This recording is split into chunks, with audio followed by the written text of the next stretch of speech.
They're back, and they're going to tell him the only way this war ends is with the complete and utter destruction of Iran. I would turn that around and warn everyone that if he indeed does proceed, it's not the end of Iran. It'll finish us in the Gulf. That's absolutely certain, but it will be the end of Israel. And I think that privately, Netanyahu is worried about that, but he doesn't know what else to do. And the simple truth is the same for Ukraine. Either we give them more to sustain them for another month or two, or they too will go out of existence. And if we give them something to sustain them for another month or two, half of which will be stolen and end up in private bank accounts, they too will be destroyed. The handwriting, as we say, is on the wall. Ukraine is destroyed. That nation is finished. And oh, by the way, Iran is victorious, and a new order is going to emerge in the Middle East. And I would tell you that over the next few months, it will be obvious that that new order consists of four powerful states: Russia, China, Iran, and Turkey. I predict that Turkey will finally get off the bench and demonstrate that it is part of that axis. And that is the end of us and the finish of Israel in the region.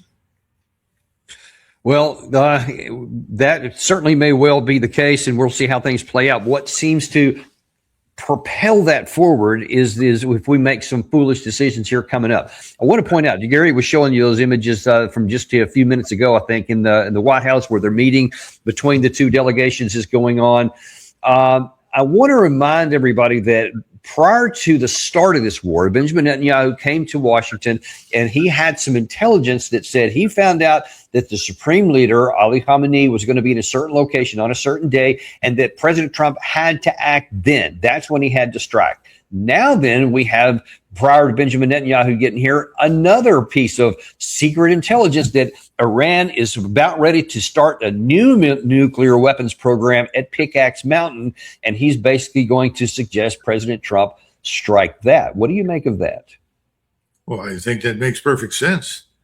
That is totally in line with everything that we've been discussing. This is the last desperate attempt to keep the war going. I don't know what is inside or under Pickaxe Mountain. I don't know what the intelligence services say. I don't think it matters. I mean, our intelligence services have reported pretty consistently over the last several years there was no evidence for a nuclear bomb being developed by Iran for use against anybody. Well, they can say anything they want, and that's what's going to happen. Again, the point is, this is it. Trump has got a real problem because we are not simply low in missiles and precision guided munitions and so forth, whether it's Tomahawks or JASSMs or any number of these exotic weapons. We're going to scrape the bottom of the barrel.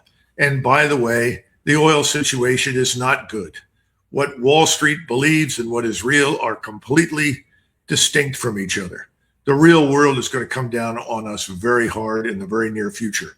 And that's going to have an impact on the bond market that we've discussed in the past, which Gundlach and Groman and a host of other people, Ray Dalio, have all pointed to and said, Armageddon is on the way. Nassim Taleb has said it before anybody. It's coming.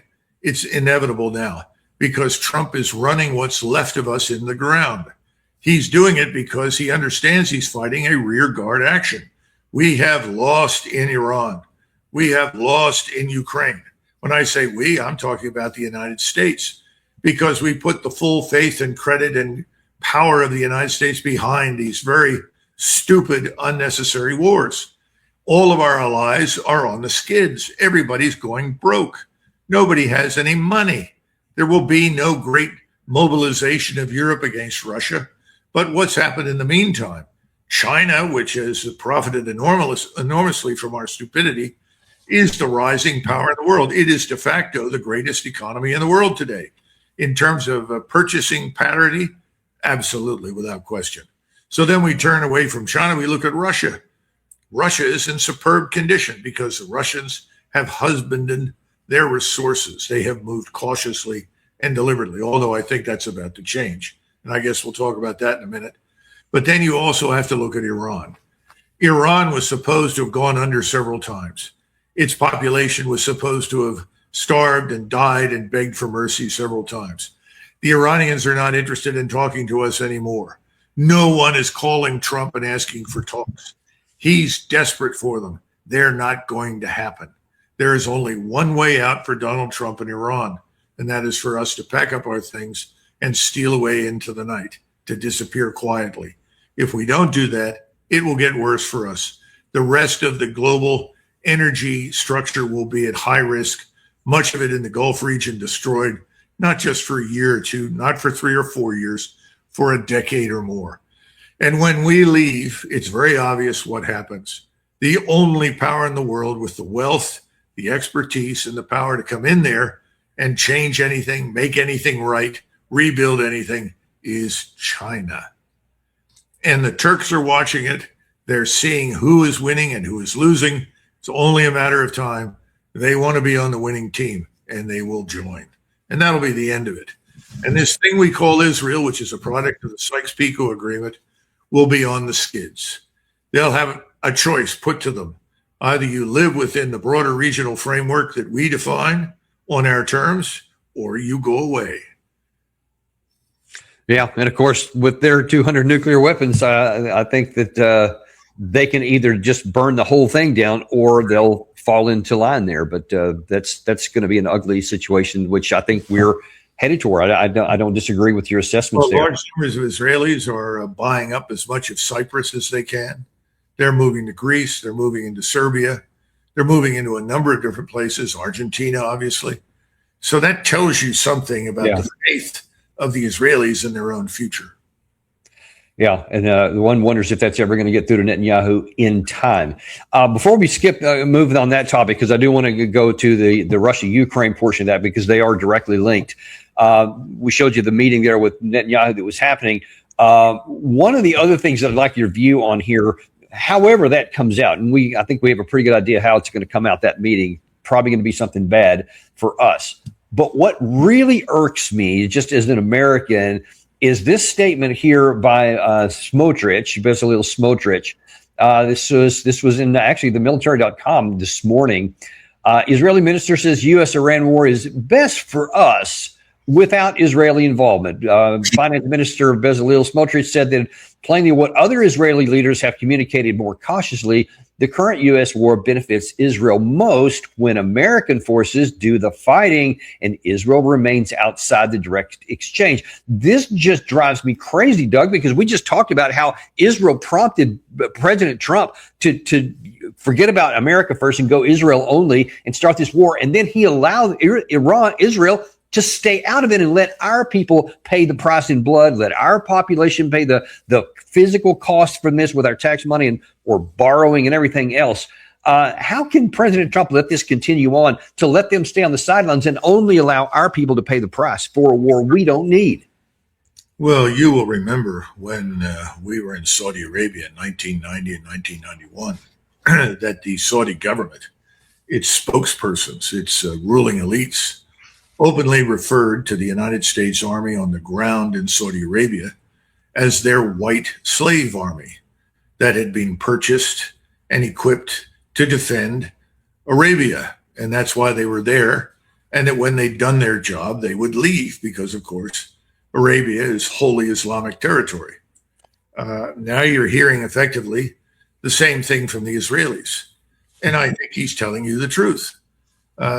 There's been an effort to create the illusion that what we do and what the Israelis do militarily in the region are disconnected, that one is disengaged from the other. Well, if that were true, there would be no reason for the meeting in Washington right now involving Mr. Netanyahu with President Trump. People aren't stupid. People in the region know that.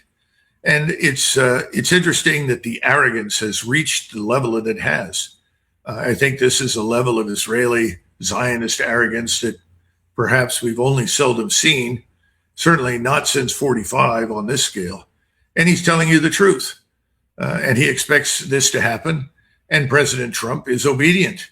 And given the fact that he is evidently under duress, he will comply. Oh, that's I mean, I want to argue with you, but I can't. I mean, when we see that in the midst of all this, we or at least they're still in the process. The House already voted on this, tying the U.S. military together. Apparently, the Senate is soon to vote on the NDAA. That's going to tie the intelligence to it as well. It just doesn't make any national sense at all, and yet it just continues on, even with all this information out there. If in 1939 the United States Congress had voted on similar legislation that linked us to Great Britain, there would have been open rebellion in the United States. Americans would have been in the streets. Americans were violently opposed to the Second World War. Too many of them had been involved in the First World War, which in retrospect they decided was a complete waste of time. Should never have happened. We fought the wrong people in the wrong place for the wrong reason. We helped the two great imperial powers to survive. We helped to establish communism in Russia. People said, forget it. We want nothing to do with this. Imagine today what would happen if people were Americans again. And I asked myself this, where are the Americans? The Americans need to stand up and say, what? Our intelligence, our technical development, our technology, all of these things are now to be shared unquestioningly and routinely with this little state of Israel, which is just a beachhead for international Zionist finance and power. Well, who did this? In 1939, people that advocated that sort of thing would have been called traitors and risked being hanged. Today, what do we say? Everyone's asleep. I hear nothing. Oh, well, it doesn't matter. Well, things are about to matter, just as the price of oil matters. Yep, there's no doubt about that. And I wish that were the only issue that of similar category, but there is this other one, and that is with the fact that Zelensky is also meeting with President Trump today, and he's also going to be asking for yet more support from President Trump. And remember, just last month, we had Secretary of State Marco Rubio say, we picked a side. We're no longer trying to be even pretending to be a mediator. We picked a side, and it's Ukraine. I don't know why you would want to pick a side this late in the process when it's very clear that the Ukraine side has already lost, and it's just a matter of how big that loss is going to be. But I don't know. We'll see what's going to happen. But let me show you what Zelensky is doing, because more than just asking for President Trump for help, he's also trying to expand the war. If Iran, from the first year of the war, gave new technology to Russia, it was Shahid drones. They gave thousands of these drones first year of the war. Then they gave licenses. What did they do? Did they attack us? I think yes. So they already did it. But we have to be honest. Iranians and North Koreans already attacked us. And of course, the Ukrainians just attacked an Iranian ship. The Iranian foreign minister said that will not go without warning. So it seems like he's trying to physically expand the scope of the war to, again, tie the United States in together with the Israeli war and also this war here. How do you see this? What do you see as an intent here? Well, let's look at it from the standpoint of Netanyahu and Zelensky. This makes perfect sense. Netanyahu and Zelensky are both two peas in a pod. There's not very much difference between the two. And Zelensky is effectively saying something that my friend Marty Seif likes to remind people. You know, Raymond Aron, he's a famous French political scientist, used to say, large states do what they want, small states do what they must. Well, sometimes small states make large states do what they want. And right now, Israel has us under control and is committing us, our resources, our interests, our armed forces, everything against Iran. Now, Zelensky has stepped up and says, I too want to commit all the resources of the United States, its armed forces, and the interests of the American people to my war against Russia, which is effectively tied to my friend and comrade Netanyahu's war against Iran.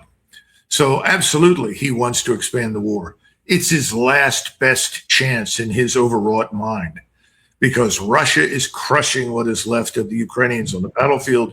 It's getting ready to crush what is left of the Ukrainian state on the west side of the Dnieper. We've already seen that in Odessa. Odessa is effectively shut down. And the foreign forces and officers that have been caught in this have been killed, even though nobody at NATO will admit it.